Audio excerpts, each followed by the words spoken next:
I want to speak to you today about Psalm 23. We just heard it read. That is our appointed psalm of the day through the lectionary, just to remind ourselves. We don't sort of choose the readings for each Sunday. They're appointed and offered to us. And so today's psalm was Psalm 23, and that's what I'd like to preach on this morning. It's on page 544 in your pew Bibles, and really encourage you to take out your pew Bibles, open up to 544, because I'm going to point you to a couple of key verses and a couple of key words in this psalm. And so while you're doing that, I want to start off with a story. I heard this many years ago from a preacher, and I apologize, I don't remember the name of the preacher, but what he said was that when he was a young pastor right out of seminary, he said, I was preparing to preach a sermon on the 23rd Psalm, and I was so excited.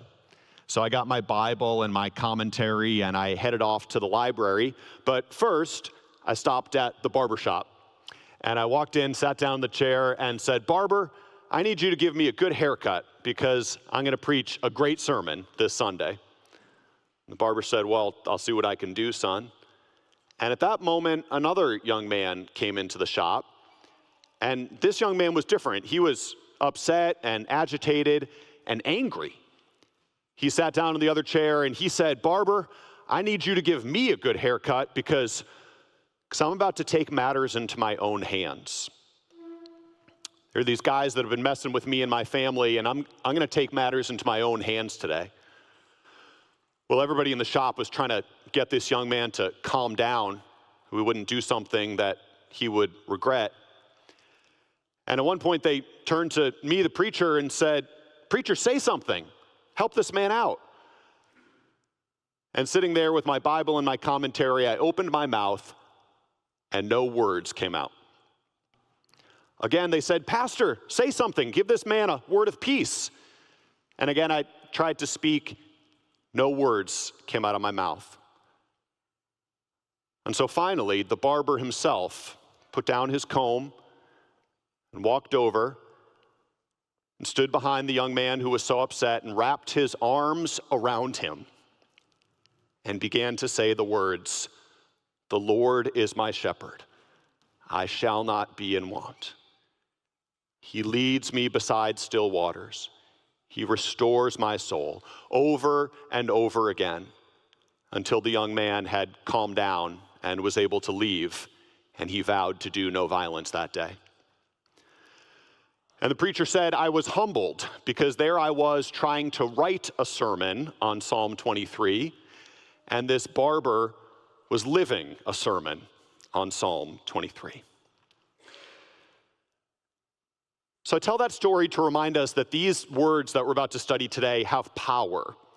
It's not just like some greeting card. Comforting though these words may be, and they are, these words, not to be dramatic, literally have power over life and death. And so I want to look at it together, and I'm going to give you two followings. There are sort of 2 points here. One is, how does this psalm show us how to follow God? And number two, how does this psalm show how God is following us? So number one, you following God, and number two, God following you. So let's take the first one together. If you put your finger on verse 2, it says, He makes me lie down in green pastures. He leads me beside still waters. So this is you following God. And there are two words in verses 2 and 3 that mean to lead or to guide. Okay, so that first one in verse 2, He leads me beside quiet waters. Do you see that? So that word, the Hebrew, is nahal, and it means literally to carry, to feed, to guide, or to lead gently on. Isaiah 49 verse 10, they will neither hunger nor thirst, nor will the desert heat or sun beat down on them. He who has compassion on them will guide them and lead them beside springs of water. So this word shows up again and again in the Old Testament, and almost always it has to deal with sustenance, daily needs, food and water in this case. He leads me toward sustenance. If you go down to verse 3, you're going to see he restores my soul, and then he guides me in paths of righteousness. Now that word guide, sometimes it's translated as leads, which is actually not very helpful because it's a different Hebrew word. This Hebrew word is nakha, and it means to bring, to govern, to guide, to lead forth, to put, or to strengthen. And so nakha is firm guiding. It's a strong word. It's a strong Hebrew word. So what's the point? Well, you've got two words for how God leads and two ways that we can follow, right, in these two verses, but they have different meanings. The first one is more of a gentle leading, and the second one is more of a firm guiding. What's the point? Well, here's the point. If you're going to follow God, you need both. If you're going to follow God and let God lead you, you need the gentle leading toward daily sustenance, and you need the strong guidance, the big picture. And what's interesting is that different people will fall short on either side. So someone might say, or maybe you've said, boy, I really like that gentle leading. Really like that daily sustenance, God leading me to food and water and the things that I need or the desires of my heart. But when it comes to the big picture, when it comes to God's strong, determinative guidance, yeah, I'm not really looking for that. I don't want his authoritative direction in the big stuff. Or on the other side, somebody might say just the opposite. I want God to really take control of my life and give me big picture direction. You know, Lord, take the wheel, be a strong guide in my life. But when it comes to the daily sustenance, you know, I'll handle that on myself. We're either too busy or too proud to ask God for what we need day by day, or to pour out the simple desires of our hearts. I'll take the big guidance, but not the small daily sustenance. So here's the truth. You need both. When it comes to following God, when it comes to letting God lead you, you need both leadings, and that's how you follow the Lord. Came up with an illustration. I've never run a marathon, but maybe you know someone who's trained for a marathon. And that's a perfect example of big picture and small picture at the same time. Big picture, you got to decide what marathon you're going to run, and you have to register for it. And usually you have to do that like months in advance. Shout out to the Boston Marathon. I'm from Boston. You actually have to run another marathon before the Boston Marathon in order to have a qualifying time, but I digress. Big picture, you got to register for the marathon. Small picture, got to figure out what you're going to eat every day, how many miles you're going to run every day, how you're going to stretch, what time you're going to get up each morning, and day by day start training for that marathon, big and small, toward the same goal. And that's how we need God to lead us in the Christian life. If you're going to do this spiritual life, you need the big picture, God directing, and the small picture, God leading towards sustenance. And Psalm 23, isn't that neat? In 2 verses, shows us both of those. So I said, okay, point number 1 was God leading you, or you following God. Point number 2, God following you. This one's a little bit more unexpected. And I'd love for you to go down with your finger to the top of the page. You prepare a table before me. This is verse 5. In the presence of my enemies, you anoint my head with oil. My cup overflows. Verse 6, surely goodness and love will follow me all the days of my life, and I will dwell in the house of the Lord forever. So the theme of the psalm has switched. There's no more shepherd and sheep imagery. Here the imagery is host and guest and the house of the Lord. And right in the middle of all of it is the word follow. But did you catch the switch? It's not you following God. It's surely goodness and love, that is God's goodness and love, shall follow me all the days of my life. This is God's mercy and love following you if you've given yourself to him, if you trust him. It says he's going to follow you. Now, you might think, isn't that sweet? Isn't that nice? God's goodness and love is going to follow me, sort of like a little puppy dog following somebody home from school. Mom, Dad, he's so cute. Can we keep it? But watch out, because the Hebrew word for this is radaf. And the Hebrew word radaf means to pursue, to chase, or to hunt. Even in a negative sense, it can mean persecute. And so what this psalm is saying right here in this verse is, surely God's goodness and love will radaf me, hunt, chase, or pursue me. This is a strong word. It's an aggressive word even. In the Old Testament, it shows up again and again, almost always referring to an attacking army chasing or overtaking someone or something.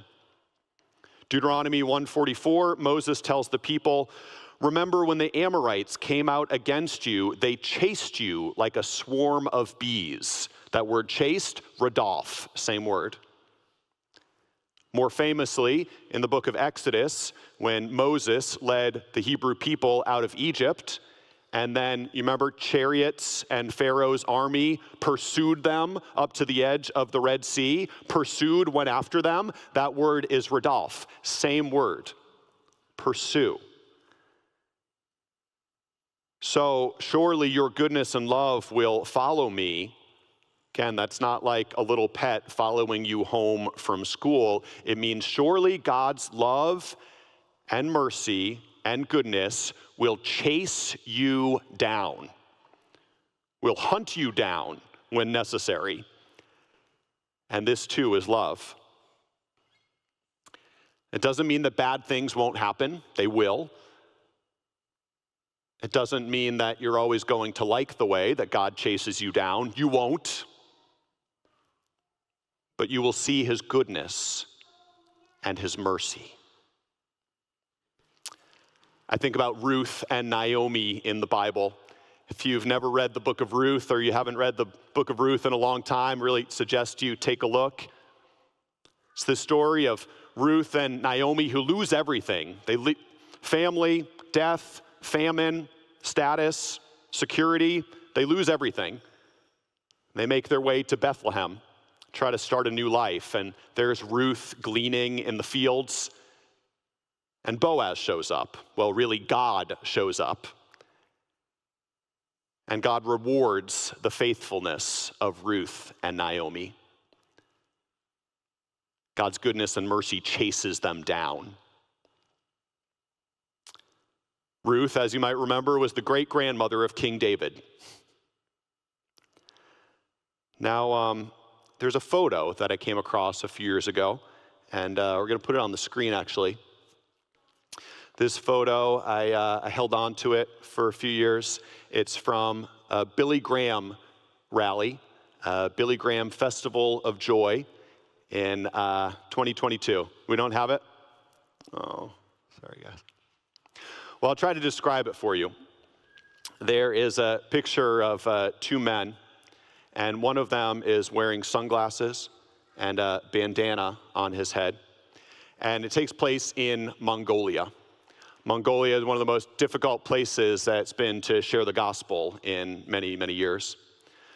Well, this man with the sunglasses and the bandana is clutching on to the hands of a Mongolian Billy Graham minister. And what it is he's giving his life to Christ. As the story goes, though, there they are. So his name is Puravdawa, and Puravdawa is deaf. He hasn't been able to hear for his whole life. And then a few years before this picture was taken, he was attacked and beaten, and in that beating, he actually lost his sight. So he came and had the gospel presented to him at the Festival of Joy through tactile sign language, literally words and letters being signed into the palm of his hand. And at the invitation, along with hundreds of others, he came up to the front of the hall, up to the stage, and here he is, giving his life to Jesus as his Lord and Savior. You don't think that God's goodness and mercy can chase people down to the ends of the earth? If we leave that up for 1 second, let me say one more thing. Whatever obstacles you have to following Jesus in your own life, whatever barriers you and I might have to trusting Jesus in our own lives, he has more, right?